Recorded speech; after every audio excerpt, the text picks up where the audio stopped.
Hi there. Welcome to the God's Eye Production Podcast. So, this week I had a medical procedure done as of this recording, and so this one's probably going to be kind of brief just because I'm not quite back where I need to be yet. But I was thinking about the procedure that I had done and how I talked about at one point in a couple podcasts ago trust. And I guess this one kind of encompasses that too, but I think this one's going to be about an offering. So, we talked about the offering once before with the sword, but the offering that we bring to God. So, I had to trust that God would be there for me, that I would be okay, that I would be safe. So, I had to literally lay myself down on this operating table, which really is an altar if you think about it. And I had to trust that he would be there. I had to trust in the medical professionals that they knew what they were doing. And I had this procedure done many, many years ago.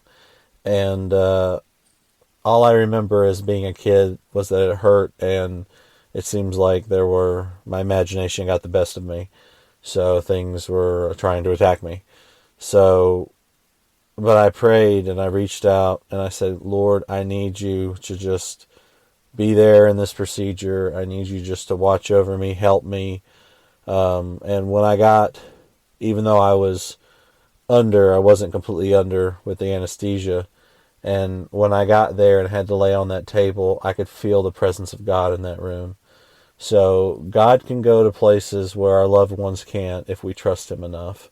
And he met me in that operating room, in that altar there. And they probably thought something was wrong with the anesthesia because I kept mumbling. I kept saying, yes, sir, yes, ma'am, which, that's common courtesy. But then I would be like, I'm yours, Lord, just do this, or something along those lines. I don't quite remember, but I had to trust. So in the same way we bring our sacrifice or our offering to draw near, we can trust God with the little things and trust him with the big things too. For the summer podcast, I talked about how when I was canoeing, how the boat flipped and the worst thing that could happen happened on the river, and then God said just let go.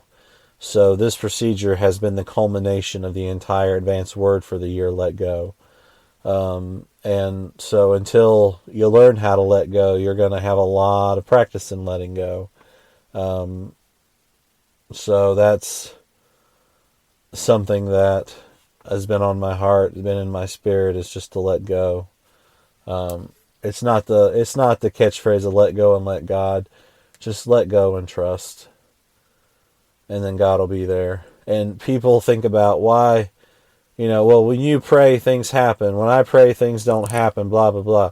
My question to the person that says that is, how much are you trusting in God? How much are you letting go? How much, in one translation of the Bible, it talks about the law written on our hearts. And a lot of people know that verse, but in another translation, I think it's the complete Jewish Bible, it says that there are two different Torahs that people follow. The Torah that's written on your heart, or the Torah that's written in your flesh. So there's a Torah of flesh, there's a Torah of the Spirit. So it goes back to the verse where it says, if you walk in the Spirit, you won't please the lust of the flesh. That's true, but what it's actually talking about is our own selfishness. So that's the Torah of the flesh, and the Torah of the Spirit would be the one that's written on our hearts when we know we've done right and wrong. But after listening to a John Bevere podcast yesterday, which we'll put a link in the show notes, he talked about lawlessness. So we focus a lot on the big sins, and there's a time and place for that. Because if people don't know, then you have to tell them in love and in the appropriate time. Waving your crooked finger isn't going to work. When Adam and Eve sinned, it wasn't that they were committing adultery. It wasn't A, B, C, or D. It was they were following their own desire versus the desire God had, so they didn't obey. And it's not a obey wave your crooked finger at people.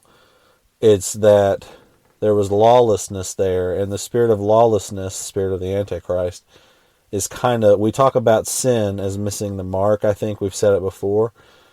Sin can also be, in the Greek, translated, I think, as lawlessness. The John Bevere podcast will go over it more, because I'm probably not doing it justice. But, so with that said, if the big sin is lawlessness, if we're brought into obeying God and trusting in God, we won't be in lawlessness and we won't be in sin. Because the more lawless you are and the more you're into your desires, it's not just temptation, you're more prone to sin. So if I start, and kids do it too, if you start off and you have a bad morning, like let's say with the kids I used to work with in the school, we came through the wrong door in the morning. The whole day was done. We had to come through the exact same door every morning and leave through the other door in the evening, because that was how the day began and that's how the day ended. If there was anybody new in the classroom that didn't know that, the kid's day was set, and then that particular substitute would have a terrible day. And it's the same thing with this. So if you're prone to that spirit of lawlessness, you're going to walk further and further away from God. Now you can always come back. That's not what I'm saying here. Once you're done, you're done. If you still have breath in you, and if you're listening to this, you're still alive, and there's still a chance. But when you're following do what thou wilt, would be the Luciferian way of saying it. That spirit of lawlessness is what I want. I'm upset at that person in the subway over there, and I don't like their hat. I could go over there and stab them just because I don't like their hat. Yeah, that's a spirit of lawlessness. That's the flesh. If we kind of think about it like a garden, you can put good fertilizer on your garden and then get a lot of good things out of there, a lot of good fruit, maybe good tomatoes. But if you put a different type of fertilizer on there, you're going to get different results. Maybe things don't grow as well, maybe your tomatoes aren't as big, or whatever you grow in your garden. So it's the same thing with this.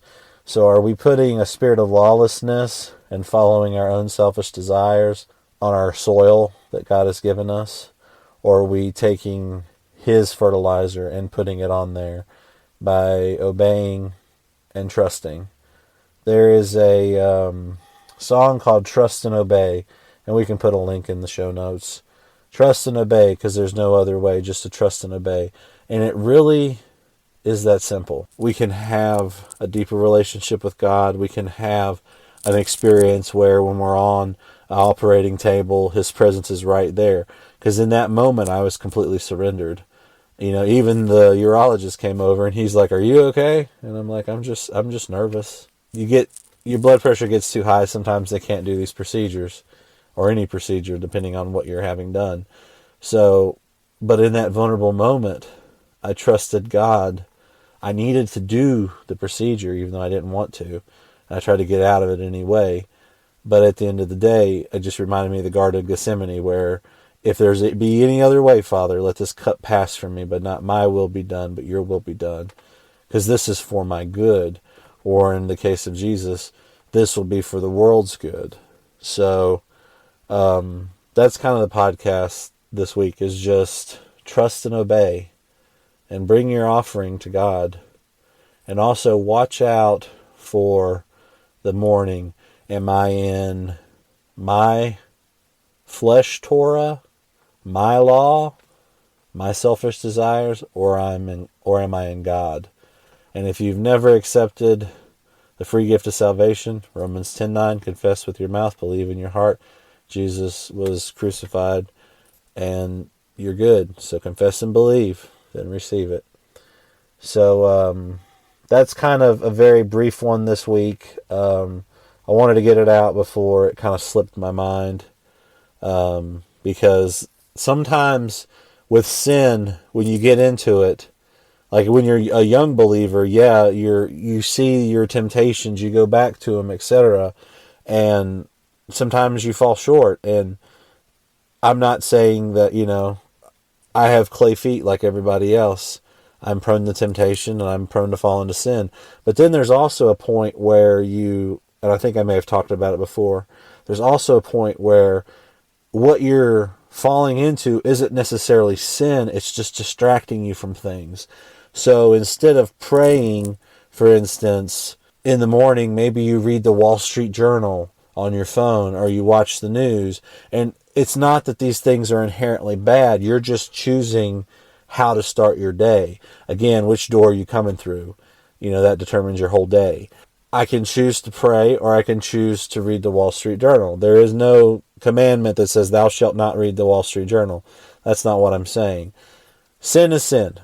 But there are also things that we can fall into that's distraction, and then those distractions eventually can lead us back to a place of temptation, to a place of sin, because our minds start to wander. Kind of like if you think about any type of livestock and you think of any type of herding animal, the herding animal will always, like a dog, will always look for the outlier, because there's always one cow, one sheep, one something, it seems, that always kind of doesn't follow the crowd and kind of gets out there, and then you have to constantly have somebody focusing on the ones that are doing what they're supposed to do. Then there's that outlier that kind of goes around, and so you have to kind of guide them back into the sheepfold, or whatever livestock metaphor you want. So it's kind of the same way with us. You can follow what everybody else is doing, or you can find yourself on the outlier just a little bit, and then you can let God kind of bring you back in, or somebody who you trust who's a spiritual mentor, etc. Or you can kind of keep drifting off a little bit. You got to protect the epicenter, though.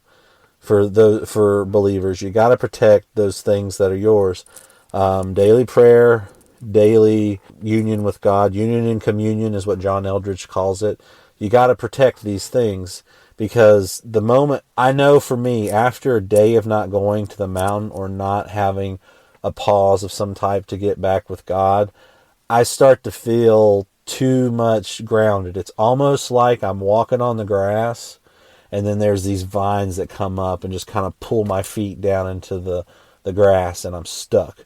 And that's kind of how it feels. Whereas when I'm doing things and having union and communion with God, it kind of feels like even though I'm walking on the ground like everybody else, it feels kind of like part of me is floating above all that. And I don't mean that in an arrogant way whatsoever. I'm just saying you kind of feel a little bit floaty, and you're kind of like, wow, and I feel like that's kind of walking in the Spirit. This is, like I said, this is my personal testimony. But when you're doing things like when you listen to certain music and it's not uplifting God, or it's not really uplifting you, you just kind of start to feel heavy, kind of start to feel weighed down. It's said in the Bible, come to me, my burden is light, my yoke is easy. So you kind of put that yoke of the world back on, and you start to feel heavy. And if you've been out of it for a while, you'll recognize it pretty quick. You're like, oh man, why do I feel so? Oh, it's because I didn't pray this morning. But it's so sneaky. Like, it'll creep right in there, and you're like, man, why am I so stressed? Why am I breaking out in hives or whatever? And it's because the enemy prowled about there, and he tested that perimeter, and he's like, oh, yeah, I can take the union down right here by making him do this or making him do that. So it's kind of like a roundabout way to get into the middle. And if you think about the way that a lot of fences work and a lot of how predators work, it's kind of that way. I think I've said it before, it's kind of like a velociraptor testing the electric fence for weaknesses. It's kind of like that. Or back when I used to work at another state park, they had ponies, and it seems like the ponies would always test the fence line so they could get out, even though they had like over 100 acres to roam on. But you always want more, because the grass is always greener. So I guess to kind of sum it up, just protect your union with God. Get into union with God, Romans 10:9. Also, be intentional with your choice every morning, whatever that is. Maybe your third shift, maybe your second shift, maybe your first shift. But be intentional with how you spend your mornings. And this isn't a wellness podcast or 100 tips to gain $1 million like Warren Buffett. That's not the point of this. It's just people who do things in the morning are typically a little bit better off throughout their day. In terms of measurement and success rates and all that, you can look that up pretty easily on Google. I'm not really worried about percentages here. It's more of a large picture panoramic view type situation that I'm talking about. So So protect your union. Get back into union every day. Do your practices, and if they're boring, mix them up. If you're praying on the mountain and you can't feel it, walk around. Or if you're walking around too much, go sit on the mountain. It doesn't have to be the same all the time. Don't put God in a box, and I'm really bad for doing that. I think anytime you do a more liturgical type of union with God, reading something, chanting, etc., you get caught up in that and you kind of get stuck, and this is the way it has to be. No, it doesn't have to be that way. Maybe one morning I wake up and I'm listening to Matins and Liturgy from Eastern Orthodox, and then the next morning I wake up and I'm listening to Hebrew praise and worship, and the next morning I wake up and I'm listening to something more American and contemporary. It doesn't have to be a one-size-fits-all. Let the Spirit lead you, but say, Holy Spirit, I need your help. Show me what speaks to my heart, but also puzzle it out in the Word and say, hey, this song is glorifying money. It's not actually glorifying you. I can't listen to this contemporary song anymore. This one right here, I know this person's story. I know where they came from for this song. I can feel your spirit in it here. So it doesn't have to be a one-size-fits-all. So don't fall into that trap, because you can get trapped there too. Just be mindful. So I guess saying, Holy Spirit, give me a mind to be able to see and navigate through this is important. And bring your offering, and trust and surrender, and trust and obey, I think, is pretty much the summary of this. Because on that altar, I was in my doubt too much. I'm like, I really want you to meet me there in that operating room. I don't know if you're going to be there or not. I really want you to be, but the moment I got there, I felt that peace. Some people would say, when I go to church and I feel that peace, it was kind of similar to that. And it was just like, you're here right now, and I'll do what these people say to get through this procedure, and I'm not going to die. I'm going to be okay. So you're going to be okay with whatever you're going through. You're not going to die. The best is yet to come. Unfortunately, in our life, things are partial. You get a glimpse of the things to come in the next world. Not just heaven, but in the world to come, the restored heaven and earth. Everything's partial. The bitter is always mingled with the sweet here, unfortunately. But we're all going to be okay. We just need to stick with God and listen to the shepherd's voice. So next week, we'll see where we're going, and we'll see where God leads. And as of this recording, happy fall. Enjoy the rest of what little bit of leaf coverage that you have, if you have any, if you're in the northern hemisphere, I guess. And if you're in the summer hemisphere, I hope you enjoy your summer. Be blessed.